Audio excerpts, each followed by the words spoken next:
प्रिय विद्यार्थियों, आज की ऑनलाइन हिंदी क्लास में आपका स्वागत है। मैं सरोज बाला, हिंदी विभाग, राजकीय नेशनल महाविद्यालय सिरसा। आज हम आपकी एमए द्वितीय वर्ष के द्वितीय पेपर यानी हरियाणा का हिंदी साहित्य, जिसके हम दूसरे खंड यानी खंड ख के उपन्यास अर्धनारीश्वर के बारे में पढ़ेंगे। अर्धनारीश्वर उपन्यास का उद्देश्य क्या है, इस विषय पर चर्चा करेंगे। तो इसका उद्देश्य जानने से पहले हमें इस उपन्यास के बारे में थोड़ी सी जानकारी प्राप्त कर लेनी चाहिए कि उपन्यास किसने लिखा है, कब लिखा है, इसके शीर्षक का अर्थ क्या है। तो ये उपन्यास जिसका शीर्षक है अर्धनारीश्वर, इसके लेखक है विष्णु प्रभाकर और ये 1992 में प्रकाशित हुआ है। ये एक सामाजिक उपन्यास है, यानी समाज की घटनाओं का चित्रण किया गया है। घटना घटित होने के बाद समाज के लोगों की क्या प्रतिक्रिया है, उनकी विचारधारा किस प्रकार की है, दृष्टिकोण किस प्रकार का है, समाज का धार्मिक और आर्थिक तंत्र है वो किस प्रकार का है। तो इन सब का वर्णन इस अर्धनारीश्वर उपन्यास में किया गया है। तो समाज के इन सारे ताने बाने का वर्णन होने के कारण इस उपन्यास को सामाजिक उपन्यास कहा गया है। विष्णु प्रभाकर को अर्धनारीश्वर उपन्यास के लिए 1994 में साहित्य अकादमी पुरस्कार भी मिल चुका है, क्योंकि ये उपन्यास समस्या का वर्णन तो करता ही है, साथ ही उस समस्या का समाधान दिखाते हुए एक आदर्श समाज की कल्पना करता है। और ये समस्या और उसके समाधान के साथ आदर्शवाद की तरफ झुकता हुआ ये उपन्यास एक सफल उपन्यास कहा जाता है और सफल उपन्यास होने के कारण इसको साहित्य अकादमी द्वारा पुरस्कृत किया गया है। इस उपन्यास का शीर्षक जो कि है अर्धनारीश्वर, अर्धनारीश्वर का अर्थ क्या है? ये अर्धनारीश्वर शब्द है, ये पौराणिक प्रसंग से लिया गया है। पौराणिक प्रसंग जिसमें भगवान शिव को अर्धनारीश्वर कहा गया है। अर्धनारीश्वर जो कि आधा पुरुष और आधा नारी का हिस्सा, आधा अंग नारी और आधा अंग पुरुष, जिसे समानता का प्रतीक माना जाता है। नर और नारी की समानता का प्रतीक भगवान शिव को माना जाता है और भगवान शिव का दूसरा नाम अर्धनारीश्वर, और यही इस उपन्यास का शीर्षक है। यानी इसका अर्थ ये हुआ कि जहाँ नर और नारी यानी महिला और पुरुष एक दूसरे की सबलताओं को, एक दूसरे की दुर्बलताओं को, कमजोरियों को स्वीकार करते हुए अगर जीवन पथ पर आगे बढ़ते जाएंगे, तभी वो एक सफल जीवन की कल्पना कर सकते हैं। नहीं तो रिश्तों में टूटन, बिखराव और अविश्वास ही पैदा होगा। तो ये इसका सफल या सार्थक शीर्षक है, जो कि एक पौराणिक प्रसंग यानी भगवान शिव के दूसरे नाम से लिया गया है। ये उपन्यास एक समस्या प्रधान उपन्यास है, लेकिन ये एक समस्या प्रधान उपन्यास होते हुए भी समस्याओं के से तो हमें कम रूबरू करवाता है, लेकिन उसके साथ ही हमें सामाजिक बुराइयों से ज़्यादा रूबरू करवाता है। कि कोई भी घटना समाज में घट चुकी है, कोई समस्या पैदा हो गई है, तो उस समस्या के ऊपर समाज के लोगों की प्रतिक्रिया क्या है, किस प्रकार से उनकी जो घिनौनी मानसिकता है, किस प्रकार से वो खोखली मानसिकता है उनकी, किस प्रकार से वो मानसिक रूप से वो बीमार है, उनकी स्थिति, उसका वर्णन किया गया है। जो हमारे समाज की एक ज्वलंत बुराई भी है, समस्या भी है कि कोई भी महिला अगर किसी भी शोषण का शिकार हो गई है, चाहे वो बलात्कार की समस्या है, चाहे वो किसी और समस्या से वो घिरी हुई है, तो हमारा समाज उसे उस बारे में उस महिला को ही दोषी मानेगा। ये हमारे समाज की समस्याओं की जड़ है कि कोई भी घटना घटित हो चुकी है, उसका चाहे दोषी भले ही पुरुष हो, लेकिन हमारे समाज की ये मानसिकता है कि उस घटना के लिए दोषी पहले वो महिला को ही मानेगा कि महिला ने ही कुछ ऐसा किया होगा, पुरुष को उकसाया होगा या पुरुष को कुछ ऐसा करने के लिए मजबूर किया होगा। तो वो चाहे महिला का दोष बिल्कुल भी ना हो, वो अपराधी बिल्कुल भी ना हो, लेकिन हमारे समाज की नज़रें ही उसे अपराधी मान लेती है और उसे अपराधी होने पर विवश कर लेती है। और अंत में वो महिला खुद को ही उस घटना के लिए दोषी मानने लगती है। तो इस बुराई का, इस समस्या का वर्णन करना और उस बुराई को उजागर करना ही इस उपन्यास का प्रमुख उद्देश्य है, और साथ ही उस बुराई और समस्या के साथ साथ उसका समाधान दिखाना भी मुख्य उद्देश्य है, और समाधान के साथ ही आदर्श समाज की कल्पना इस उपन्यास में की गई है। तो ये उपन्यास एक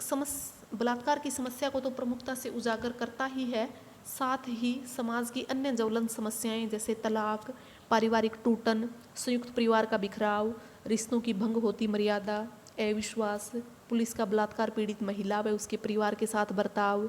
टूटते बिखरते जीवन की कहानी, जातिवाद व आरक्षण जैसी समस्याओं को गौण रूप में उजागर किया गया है। यानी प्रमुखता से तो बलात्कार की समस्या को उजागर किया गया है, लेकिन गौण रूप में ये अन्य समस्याओं को दिखाया गया है। तो अब हम आते हैं अर्धनारीश्वर उपन्यास के उद्देश्य पे कि इस उपन्यास का उद्देश्य क्या है, कि किस उद्देश्य के लिए ये उपन्यास लिखा गया है। क्योंकि कोई भी साहित्यिक कृति है या कोई भी कार्य हम करते हैं वो निरुद्देश्य नहीं करते। कुछ भी हम एक पेन भी उठाते हैं या पानी का एक गिलास भी उठाते हैं तो उसका कोई ना कोई उद्देश्य जरूर होता है। निरुद्देश्य हम कोई भी कार्य नहीं करते, क्योंकि मनुष्य एक बुद्धिजीवी प्राणी है और वो बिना किसी उद्देश्य या बिना किसी स्वार्थ के तो वो बैठ के उठेगा भी नहीं। तो साहित्यकार है वो तो एक प्रखर बुद्धिजीवी प्राणी है, तो वो कोई अपना लेख है, कहानी है, उपन्यास है, निबंध है, नाटक है, वो किसी बिना उद्देश्य के वो नहीं लिखेगा। तो यहाँ विष्णु प्रभाकर जी ने अर्धनारीश्वर उपन्यास लिखा है तो इसका कोई ना कोई उद्देश्य जरूर रहा है, जिस उद्देश्य की पूर्ति के लिए इस उपन्यास को लिखा गया है। तो इस प्रश्न को हम दो रूप में कर सकते हैं, एक इस उपन्यास के उद्देश्य के रूप में, और दूसरा अगर पूछा जाए कि इस उपन्यास की समस्याओं का वर्णन कीजिए या इस उपन्यास में वर्णित या चित्रित समस्याएं कौन सी है उन पर प्रकाश डालिए, तो वो समस्याएं भी वही होगी और उन समस्याओं को दिखाना लेखक का प्रमुख उद्देश्य है। तो अब हम एक एक करके इस उपन्यास की समस्याओं का वर्णन करेंगे और उन समस्याओं को दिखा के ये उद्देश्य जानेंगे कि लेखक ने किस उद्देश्य की पूर्ति के लिए इस उपन्यास की रचना की है। तो इसमें जो सबसे पहला उद्देश्य आता है लेखक का वो है नारी शोषण का वर्णन करना। ये हमारे आसपास के समाज में भी हम देखते हैं कि नारी शोषण का शिकार है, वो किसी न किसी रूप में, चाहे वो मानसिक शोषण है, चाहे शारीरिक शोषण है, चाहे वो सामाजिक शोषण है, किसी न किसी प्रकार के शोषण से वो शिकार है। वो चाहे परिवार के सदस्यों द्वारा ही है या समाज के लोगों के द्वारा है या वो खुद ही कहीं न कहीं मानसिक रूप से वो ग्रस्त हो चुकी है किसी न किसी कुंठा के कारण, जिसे वो अपने आप को दोषी मान रही है, तो वो शोषण का शिकार तो तब भी है। तो उस शोषण को दिखाना लेखक का प्रमुख उद्देश्य है। ये प्रत्येक व्यक्ति जानता है कि हमारे आसपास की जो महिलाएं हैं वो किस प्रकार का जीवन जी रही है, कौन सी समस्याएं उनके जीवन में, किस प्रकार की वो व्याधियों से वो जूझ रही है, लेकिन कोई भी व्यक्ति या ये कहें कि बहुत कम व्यक्ति उन समस्याओं पर चर्चा करते हैं। तो यहाँ लेखक विष्णु प्रभाकर जी ने अर्धनारीश्वर उपन्यास में नारी शोषण का वर्णन किया गया है और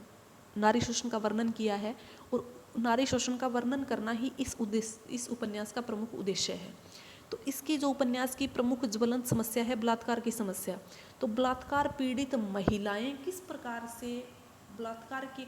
समय तो वो शोषण का शिकार है ही, लेकिन फिर उस घटना के बाद वो ताउम्र शोषण का शिकार होती है। वो समाज के तानों के रूप में, परिवार के सदस्यों के तानों के रूप में, परिवार के सदस्यों की घृणा के रूप में वो महिलाएं अपने पति का उनके प्रति कुंठाग्रसित व्यवहार है, उसके कारण हुआ उनका शोषण है। तो इन सारे शोषण को दिखाना लेखक का प्रमुख उद्देश्य है। तो इसमें नारी के जीवन को तो खुलकर दिखाया ही है, साथ ही नारी पर होने वाले जो शोषण है उसका भी इसमें वर्णन किया गया है, साफ शब्दों में वर्णन किया गया है। और उस शोषण के बाद समाज की जो मानसिकता है उस पर भी व्यंग्य किया गया है, उसको भी दिखाया गया है। और अर्धनारीश्वर उपन्यास में लेखक ने जो इसमें अनेक नारी पात्र है, जैसे सुमिता है, विभा है, पंपी, किशोरी, शालिनी, राजकली, किरण, वो सब नारियां किसी न किसी प्रकार के हादसे की शिकार है और उन हादसों के कारण वो कहीं न कहीं शोषण से भी ग्रसित है, शोषण का शिकार है। और उस शोषण को प्रमुखता से और यथार्थ रूप में विष्णु प्रभाकर जी के द्वारा दिखाया गया है। तो इस उपन्यास का जो प्रमुख उद्देश्य है वो नारी शोषण को दिखाना है। उसके बाद दूसरा जो उद्देश्य है वो बलात्कार समस्या का विरोध करना। ये एक ऐसी समस्या है जो हमारे समाज में आज वर्तमान समय में भी, और जब ये उपन्यास लिखा जा रहा था तब भी, ये एक ज्वलंत समस्या है। और सबसे बड़ी खास बात ये है कि इस पर कोई खुलकर बात भी नहीं करना चाहता। तो इस उपन्यास में विष्णु प्रभाकर ने बड़े ही ये कहें कि हिम्मत के साथ, साहस के साथ इस समस्या को उजागर किया है और उस समस्या का विरोध भी इसमें खुलकर किया गया है कि किस प्रकार से सुमिता जब इस घिनौने हादसे का शिकार होती है, या चाहे पंपी है इस कहानी की पात्र, या इस उपन्यास की पात्र, या शालिनी है, या राजकली है, किरण है, किशोरी है, कोई भी महिला है जो इस घिनौने हादसे का शिकार होती है और फिर शिकार होने के बाद समाज की नज़रों में वो किस प्रकार से अपने आप को अपराधी मानती है। तो इन सब का विष्णु प्रभाकर जी ने कड़े शब्दों में विरोध किया है। विरोध करके उस पीड़ित महिला के परिवारजनों, उसके आसपास के लोगों, समाज के लोगों और सभी लोगों को उनके लिए अच्छी भावना और अच्छा व्यवहार करने के लिए उनको प्रेरित किया है। वो चाहे विभा और उनके पति सुमिता और उनके पति अजीत के बीच के रिश्तों की खटास हो, चाहे वो उसके बाद, या सुमिता का अपनी ननंद को बचाने के लिए ये सब हादसे का शिकार हुई थी, फिर वो ननंद के प्रति उसका व्यवहार है, या कोई और है जैसे शालिनी है जो कि एक 7 साल की उम्र में ही जब वो एक 70 वर्ष के वृद्ध के द्वारा वो इस घिनौने कृत्य का शिकार होती है, या पंपी जो कि नवविवाहिता होते समय अपने घर के नौकर के द्वारा ही वो शोषण का शिकार होती है। तो ये सारी बलात्कार की समस्याएं हैं जिनको खुल के और खुले शब्दों में, खुले दृश्य के रूप में दिखाया गया है इस उपन्यास में, जो कि समाज के लोग इस विषय पर चर्चा करना भी या इस विषय को बतलाना भी वो उचित नहीं समझते। एक कुकृत्य के रूप में इसको देखते हैं, लेकिन वो महिला किस प्रकार से अपने जीवन में उस हादसे को भुलाए बिना ताउम्र वो उसके साथ ही जीती है, उस दंश के साथ, उस सब का विरोध इस उपन्यास में किया गया है। तो दूसरा ये प्रमुख उद्देश्य है कि ऐसी बलात्कार जैसी समस्या का विरोध कड़े शब्दों में विष्णु प्रभाकर जी के द्वारा किया गया है, और ये विरोध करना ही लेखक का प्रमुख उद्देश्य है। तीसरा उद्देश्य है धार्मिक समस्याओं का वर्णन करना। तो अर्धनारीश्वर उपन्यास में विष्णु प्रभाकर जी ने धर्म की समस्या को भी उजागर किया है। धर्म की समस्या इसमें कुछ एक पात्र हैं, जैसे इसमें शाहिदा है जो कि एक मुस्लिम लड़की है और वो पत्रकार विजय पगारे से प्रेम करती है, लेकिन धर्म बीच में आड़े आ जाने के कारण उसको पता है कि समाज के लोग हमारे इस रिश्ते को स्वीकार नहीं करेंगे, तो वो इस रिश्ते को किसी भी बंधन में बांधना वो स्वीकार नहीं करती और स्वतंत्र रूप में उसके साथ वो रिश्ता निभाती चली जाती है। और भी कई ऐसे पात्र हैं, किरण भी है जो कि एक इस धार्मिक घटना का शिकार हुई है, या उसे पता है कि मैं धार्मिक रूप से शोषण का शिकार हो सकती हूँ, तो वो एक ऐसे व्यक्ति की कल्पना करती है जो कि उसके धर्म का ही हो और जो उसे सहर्ष स्वीकार कर ले, और वो उस बलात्कार घटना के बाद भी कि अगर मेरे धर्म का ही लड़का मुझे स्वीकार करता है और उससे हर्ष या ऐसी इस हादसे या इस कुकृत्य के बाद भी उसे स्वीकार करने की हिम्मत रखता है, तो उसके साथ वो विवाह करने के लिए तैयार हो सकती है। तो ये एक धार्मिक समस्या ही है, क्योंकि वो हिंदू धर्म से है किरण, और हिंदू धर्म के लोगों की ये मानसिकता है कि अगर नारी ऐसे कुकृत्य का शिकार हो जाती है तो वो फिर अपवित्रता की श्रेणी में आ जाती है और कोई भी एक सभ्य पुरुष है वो उसके साथ विवाह नहीं करेगा। तो ऐसी समस्याएं, और भी इसमें पात्र है, निशिकांत कमला है या अलका और मालती है। तो ऐसे बहुत से पात्र हैं जो ऐसे धार्मिक शोषण का शिकार हुए हैं, ऐसी धार्मिक समस्याओं से वो जूझ रहे हैं, और उन सभी धार्मिक समस्याओं का वर्णन करना लेखक का प्रमुख उद्देश्य है।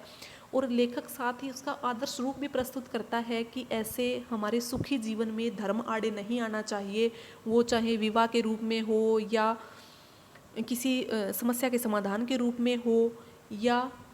किसी भी अन्य रूप में हो। धर्म हमारे रिश्तों के बीच में या हमारी खुशियों के बीच में या हमारे जीवन यापन के रूप में या हमारे जीविकोपार्जन के रूप में, यानी जीविका के लिए भी धर्म आड़े नहीं आना चाहिए। धर्म जब आड़े आ जाएगा या धर्म को इतने ओछे रूप में या ऐसे छोटे शब्दों में अगर धर्म को परिभाषित करेंगे तो वो धर्म न होकर एक शोषण का वो अड्डा बन जाएगा। तो इस प्रकार से धार्मिक समस्याओं का वर्णन करना भी लेखक का प्रमुख उद्देश्य है। चौथा उद्देश्य है उत्पीड़न तथा अत्याचार का वर्णन करना। वो उत्पीड़न महिलाओं का उत्पीड़न है, महिलाओं द्वारा ही किया गया भी उत्पीड़न हो सकता है, महिला तो उत्पीड़ित है ही, साथ ही ये एक कहावत है हमारे समाज की कि महिला है वो ही महिला की दुश्मन है, कि कोई भी महिला अगर ऐसे कुकृत्य का या ऐसे किसी बुरी घटना का शिकार हो जाती है तो पुरुष तो उसके साथ ऐसा घिनौना व्यवहार करता ही है, लेकिन ये हमारे समाज की सबसे बड़ी विडंबना है कि महिलाएं भी उसे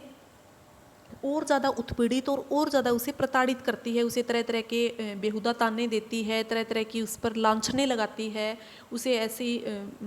छोटी उसे बातें कही जाती है, उसे अपवित्र कहा जाता है। तो ऐसे उत्पीड़न और अत्याचार का वर्णन करना लेखक का प्रमुख उद्देश्य है कि ये समस्याएं ज्वलंत है हमारे समाज में, और उन समस्याओं का किसी भी तरीके से समाधान अगर नहीं हुआ तो ये समस्याएं हमारे समाज को अंदर ही अंदर से खोखला कर देगी। तो इसमें नारी किस प्रकार से अत्याचार को सह रही है उसको तो उजागर किया ही गया है, साथ ही प्रताड़ित और इस अत्याचारों से भरे हुए नारी जीवन को समस्याओं का समाधान करके आदर्श नारी जीवन की कल्पना भी इसमें की गई है। उसके बाद आगे पांचवा उद्देश्य है इस उपन्यास का समान अधिकारों का वर्णन करना, कि जैसा कि विष्णु प्रभाकर द्वारा लिखित इस उपन्यास का शीर्षक है अर्धनारीश्वर। अर्धनारीश्वर यानी नर और नारी का समान अधिकार, दोनों की समानता का प्रतीक ही इस उपन्यास का शीर्षक है, जो कि पौराणिक प्रसंग भगवान शिव के नाम से लिया गया है। तो इस उपन्यास के शीर्षक की सार्थकता के द्वारा हम कह सकते हैं कि लेखक विष्णु प्रभाकर ने इस उपन्यास में प्रत्येक नर और नारी को समानता का अधिकार दिया है, और समानता के अधिकार के बिना समाज में वो एक अच्छा जीवन यापन नहीं कर सकते। भले ही कोई पुरुष है, भले ही कोई नारी है, अगर वो किसी शोषण का शिकार है या किसी मानसिक व्याधि का, शारीरिक या सामाजिक व्याधि का अगर वो शिकार है, तो जब तक उसका साथी यानी महिला अगर शिकार है तो पुरुष साथी है, वो जब तक उसका पक्ष नहीं लेगा, या पुरुष अगर शिकार है तो महिला उसका पक्ष नहीं लेगी, यानी एक दूसरे के समान अधिकारों का अगर वो सम्मान नहीं करेंगे, तब तक दोनों एक सफल जीवन यापन नहीं कर सकते। तो लेखक का उद्देश्य है दोनों को समान अधिकार देना, समान दायित्व देना, समान जिम्मेदारियां देना, और यही एक स्वस्थ समाज के निर्माण के लिए ये दोनों अपनी एक साथ समान भागीदारी दे सकते हैं। तो दोनों की समानता देना, समान अधिकार दोनों को देना, ये नहीं है कि हमारा समाज जैसे कहा जाता है कि पुरुष प्रधान समाज है। पुरुष प्रधान समाज भले ही है, लेकिन नारी के अधिकारों को कुचला नहीं जाना चाहिए, नारी के अधिकारों को दबाया नहीं जाना चाहिए। जब तक नारी के अधिकारों को दबाया जाएगा तब तक एक स्वच्छ समाज की कल्पना हम नहीं कर सकते। स्वस्थ समाज वही है जिसमें नर और नारी दोनों को समान अधिकार दिए गए हों। तो यहाँ अर्धनारीश्वर उपन्यास में भी लेखक ने, विष्णु प्रभाकर ने, महिला और पुरुष दोनों के समान अधिकारों की वकालत की है। फिर उसके बाद है मानवतावादी दृष्टिकोण का वर्णन करना। तो इसमें लेखक, जो कि खुद अपने आप को पुरानी पीढ़ी का स्वीकार करते हैं, लेकिन पुरानी पीढ़ी के होते हुए भी वो नए और पुरानी जो विचारधारा है उसके बीच एक सेतु का कार्य वो कर रहे हैं, और नवीन मानवतावादी दृष्टिकोण को अपनाने पर बल देते हैं। वे इस उपन्यास में वो नारी को किसी भी बंधन में या किसी भी प्रकार के वो अंकुश में वो नहीं रखना चाहते। नारी को स्वतंत्र और स्वच्छंद वो छोड़ देते हैं कि अगर वो कोई अपने जीवन का वो फैसला लेना चाहती है तो वो स्वतंत्र है। वो चाहे वो तलाक के बारे में हो, चाहे वो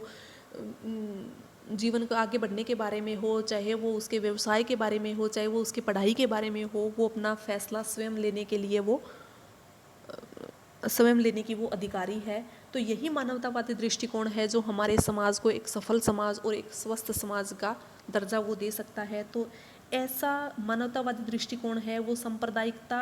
और सामाजिक समस्याओं से ऊपर होना चाहिए। उसमें सामाजिक समस्याएं हैं या जातिवाद है या धार्मिक समस्याएं हैं या सांप्रदायिक समस्याएं हैं, वो इसमें नहीं आनी चाहिए, आड़े नहीं आनी चाहिए। और मानव मूल्यों की प्रतिष्ठा करते हुए पात्रों के माध्यम से, इस उपन्यास के पात्रों के माध्यम से इसमें मानवतावाद की घोषणा की है कि जब तक इंसानियत का या मानवता का रिश्ता एक दूसरे के बीच नहीं होगा तब तक हम एक दूसरे के अधिकारों का, एक दूसरे के विचारों का हम सम्मान नहीं कर सकते। तो ये इंसानियत का, मानवता का रिश्ता समाज के लोगों के बीच होना चाहिए। फिर उसके बाद अगला उद्देश्य है नारी स्वतंत्रता का वर्णन करना। तो इस उपन्यास में विष्णु प्रभाकर जी ने नारी को प्रमुखता से इसके केंद्र में माना है और नारी के जीवन का खुलकर उनके जीवन यापन का वर्णन किया गया है। और साथ ही नारी की स्वतंत्रता का, कि वो अपना स्वच्छंद जीवन जीने के लिए वो खुद स्वतंत्र जीवन जी सकती है, ऐसे अधिकारों से मिले हुए हैं कि वो अपने जीवन का फैसला वो स्वयं ले सकती है। अगर वो कुछ आगे बढ़ना चाहती है अपनी शिक्षा दीक्षा के बारे में, अपने व्यवसाय के बारे में, अपनी नौकरी पैसे के बारे में, यहाँ तक कि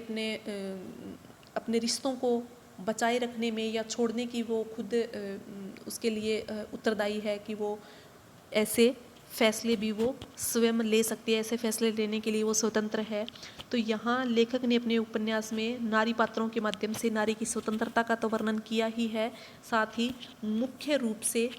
इसमें नारी के जीवन को सुख में बनाने के लिए या सुख में बनाए रखने के लिए नारी की स्वतंत्रता और स्वच्छंदता का वर्णन किया गया है कि नारी को जब तक दबाए रखेंगे, उनकी भावनाओं को, उनकी विचारधाराओं को, उनके दृष्टिकोण को, उसकी अभिव्यक्ति को अगर दबाए रखा जाएगा तब तक नारी खुश नहीं रह सकती। नारी की स्वतंत्रता इसी में है, या नारी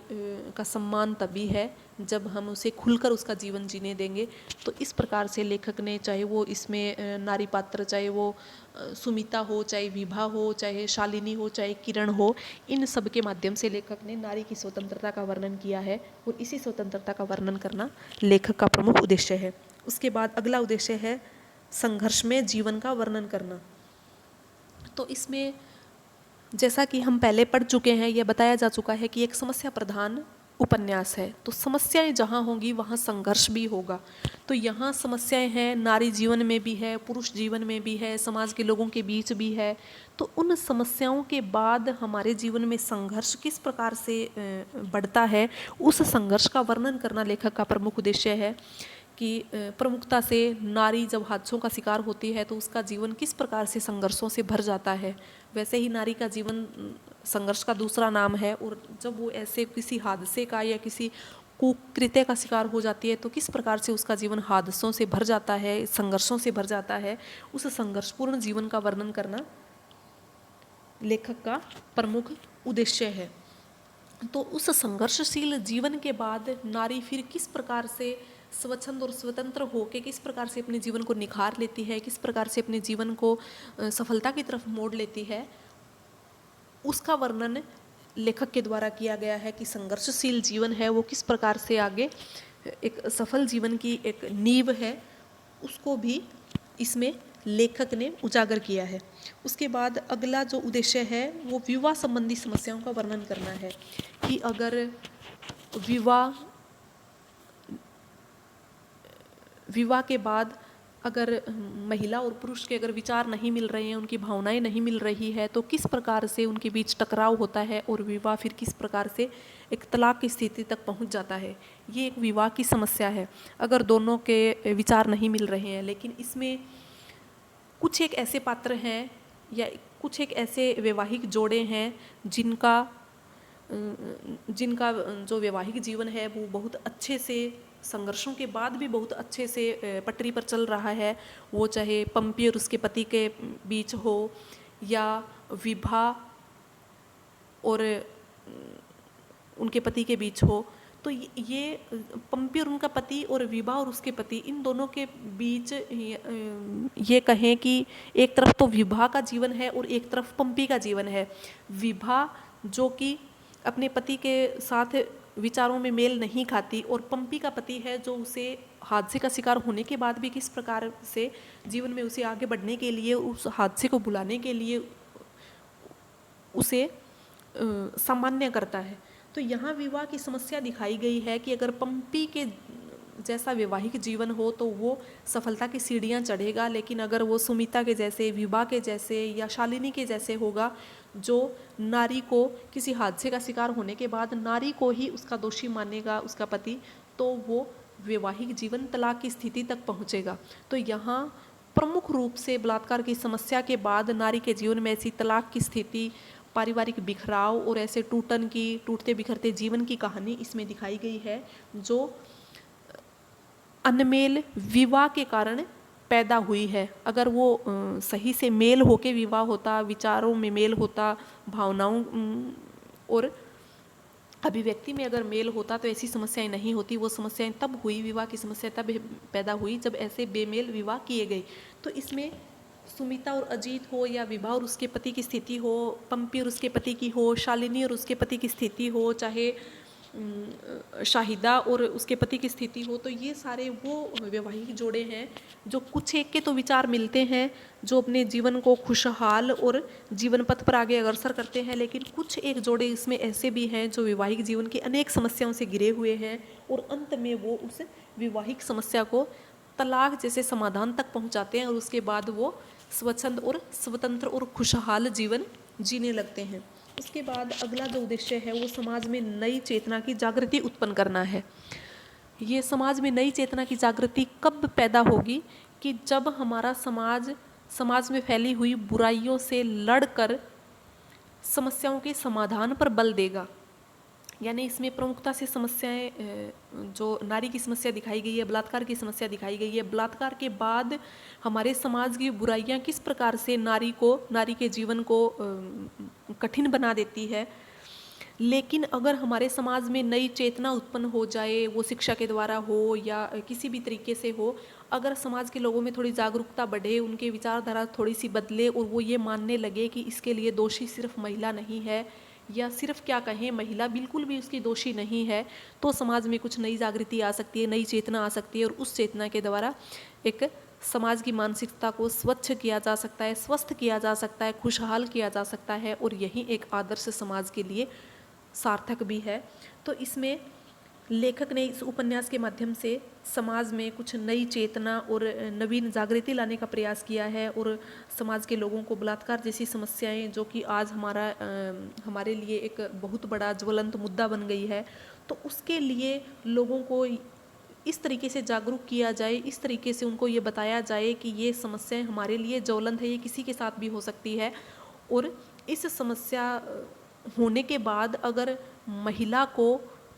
सामान्य करने की कोशिश की जाए, सामान्य करने का प्रयास किया जाए, उसके साथ अच्छे से व्यवहार किया जाए, तो वो भी उस हादसे से निकलकर सामान्य जीवन जी सकती है और समाज की मुख्य धारा से जुड़ सकती है। ये तभी हो सकता है जब समाज में नई चेतना की जागृति उत्पन्न की जाए। तो उस नई चेतना की जागृति इसमें सुमिता ने पैदा की है, जो कि बलात्कार पीड़ित महिलाओं को लेकर एक अभियान चलाती है और नारीमन नाम की पत्रिका से जुड़ती है, और वो समाज के लोगों को प्रेरित करती है कि महिलाओं के साथ, जो बलात्कार पीड़ित है उसके साथ ऐसा व्यवहार न किया जाए। अगर उनके साथ अच्छा व्यवहार किया जाए, अच्छा उनको अच्छी दृष्टि से अगर देखा जाए, तो वो महिलाएं भी सामान्य जीवन जीकर खुशहाल और समृद्ध जीवन की कल्पना वो कर सकती है। तो ऐसे उदाहरण देके इन समस्याओं का समाधान भी लेखक ने बताया है और साथ ही इनका आदर्श रूप प्रस्तुत किया है। उसके बाद है अगली अंतिम समस्या है आदर्शवादी समाज की कल्पना करना। भले ही लेखक ने इस उपन्यास को एक समस्या प्रधान और बलात्कार जैसी समस्याओं से भरा हुआ इस उपन्यास को दिखाया गया है, लेकिन साथ ही इसमें कुछ ऐसे पात्रों को भी रखा गया है जो उन समस्याओं का समाधान प्रस्तुत करके समाज को एक आदर्शवादी समाज की कल्पना तक ले जाते हैं। और वो आदर्शवादी समाज किस प्रकार से ऐसी महिलाओं को स्वीकार भी करता है, उन्हें आगे बढ़ने के लिए प्रेरित भी करता है और उन दोषियों को सजा भी दिलाने का प्रयास करता है। तो यहाँ आदर्शवादी समाज की स्थापना लेखक का प्रमुख उद्देश्य है। और भी कई ऐसे उद्देश्य हैं, जैसे पुलिस की रिश्वतखोरी की समस्या को दिखाना भी मुख्य उद्देश्य है कि पुलिस जो कि जनता के रक्षक के रूप में कार्य करती है, उनके अधिकारों की वो रक्षक है, लेकिन वही पुलिस अगर उनके साथ दुर्व्यवहार करने लगे, बर्बरता करने लगे, पैसे के नाम पर दोषियों को अगर छोड़ने लगे, तो वो फिर समाज के रक्षक न बनकर समाज के लिए भक्षक वो बन सकती है। तो इन ज्वलन समस्याओं को दिखाना भी लेखक का प्रमुख उद्देश्य है। तो अंत में निष्कर्ष रूप में ये कहा जा सकता है कि ये विष्णु प्रभाकर द्वारा रचित अर्धनारीश्वर उपन्यास एक समस्या मूलक उपन्यास है, लेकिन समस्याओं के साथ साथ ही सबसे बड़ी समस्या दिखाना, जो कि बलात्कार की समस्या न होकर समाज की बुराइयां इस उपन्यास की समस्याओं की प्रमुख जड़ है। कि अगर समाज में ऐसी बुराइयां न हो, लोगों की ऐसी बीमार मानसिकता न हो, लोगों की ऐसी घिनौनी मानसिकता न हो, लोगों के ऐसे गिरे हुए अगर विचारधारा न हो, तो ये बलात्कार जैसी समस्या भी कुछ नहीं है। इससे लड़ा जा सकता है, इसको रोका जा सकता है, दोषियों को उचित सज़ा देकर या उन पीड़ित महिलाओं को ऐसे समान अधिकार देके उनको जीने के लिए उसे प्रेरित करके इन समस्याओं से पार पाया जा सकता है और एक स्वस्थ समाज की कल्पना की जा सकती है। तो इसमें लेखक ने अर्धनारीश्वर उपन्यास में एक संतुलित समाज की स्थापना करने में वो सफल हुए हैं और साथ ही नारी जीवन के मर्म को समग्रता से देखने, समझने और विश्लेषित करने के लिए समाज के लोगों की भागीदारी किस प्रकार से सुनिश्चित की जाए, ये दिखाना भी लेखक का प्रमुख उद्देश्य है। धन्यवाद।